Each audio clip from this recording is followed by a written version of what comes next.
இப்ப அது அடுத்தது அது எல்லாத்தையும் ஆமா தாண்டி நம்ம வாஸ்து ஆரம்பிச்சு அரசியல் வரைக்கும் போயிருக்கோமா? எஸ். இப்போ அது எல்லாத்தையும் தாண்டி அதே அரசியல் பத்தின இன்னும் ஒரு சின்ன விஷயம் மட்டும் வேணும். அது என்ன அப்படின்னா அரசியல் தலைவர்கள் அவங்களோட வரிசையில அரசியல் எல்லாரும் வந்துகிட்டு இருக்காங்க. ஆனா இப்ப நடிகர்கள்லாம் வந்து அரசியலுக்கு போய்கிட்டு இருக்காங்க. அந்த வரிசையில இப்ப விஜய் வந்துட்டு ஒரு கட்சி ஆரம்பிச்சு அவர் வந்து இப்போ நான் நடிக்க போறது இல்ல, கேப் விட்டுட்டு அரசியலுக்கு போறேன் அப்படின்னு சொல்றாரு. அவருக்கு அவரோட அந்த வாஸ்து அந்த கிரகங்கள் படி அரசியல்ல வந்து அவருக்கு வாய்ப்பு இருக்கா, நிக்கிறதுக்கான வாய்ப்புகள் இருக்கா? நான் கூட சினிமாவில் நடிக்காமல் போயிட்டேம்மா.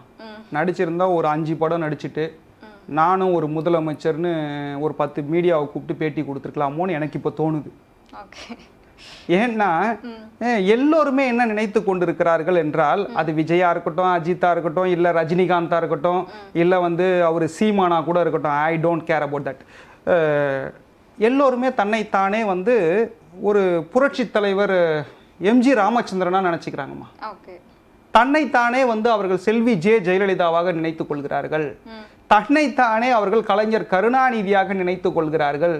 ஊமைகளை பேச வைத்த பிருந்தாவனம், ஏழைகளின் பங்காளன், எல்லோருமே தன்னைத்தானே CN அண்ணாதுரையா நினைச்சுக்கிறாங்க, கர்ம வீரன் காமராஜரா நினைச்சுக்கிறாங்க. அவர்கள் எல்லோருமே நீங்கள் ஒரு 10 படம் நடிச்சிட்டு நான் ஒரு 3 வருஷம் கேப் விடுறேன், நான் மக்களுக்கு நல்லது செய்கிறேன்றது அதெல்லாம் சும்மாம்மா. விஜயால் சினிமாவில் இருந்தால் அவர் ஹீரோ, அரசியலுக்கு வந்தால் விஜய் வந்து 0. Sure shot. இது மக்கள் ஒன்றும் முட்டாள்கள் கிடையாதுமா. சரிங்களா? எம்ஜி ராமச்சந்திரன் வந்தார்னா அவர் வந்து சினிமாவிலும் இருந்தார், அரசியலிலும் இருந்தார். சினிமாவில் எப்படி இருந்தாரோ அதே மாதிரி தான் அரசியல்லையும் இருந்தார். இவ்வளோதான் விஷயமே. சும்மா வந்து கேட்டை திறந்த உடனே சைக்கிள் ஓட்டிட்டு வந்து நான் ஓட்டு போடுறது, இதெல்லாம் வந்து ஒரு விசிலடிச்சாங் குஞ்சுகள்னு சொல்லுவாங்க.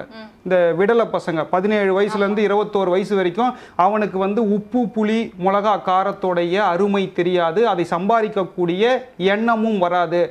அந்த பசங்களை நம்பி ஒரு களத்துக்கு வரேன்னு நினச்சிக்கிட்டு இருக்கார் போல. சும்மா விசிலடிச்சுக்கிட்டு இருப்பான். அவன் 5 வருஷம் கழித்து ஒரு குடும்பஸ்தனை ஆன உடனே சரி இருக்கட்டும் அப்படின்னு சொல்லிட்டு அவன் குடும்பத்தை பார்க்க போயிடுவான்.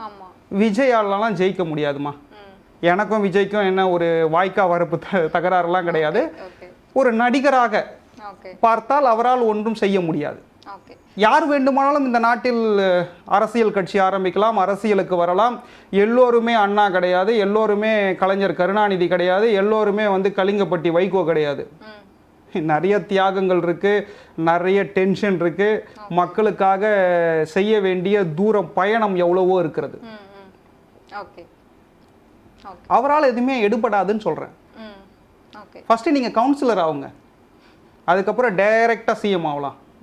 நாளைக்கு நான் கூட தான் போஸ்டர் ஒட்டிப்பேன், வருங்கால பிரதமரே என்னையே போட்டு ஒட்டிப்பேன். அது மாதிரியான காமெடிகள்லாம் தமிழ்நாட்டில் அரங்கேறி கொண்டிருக்கிறது.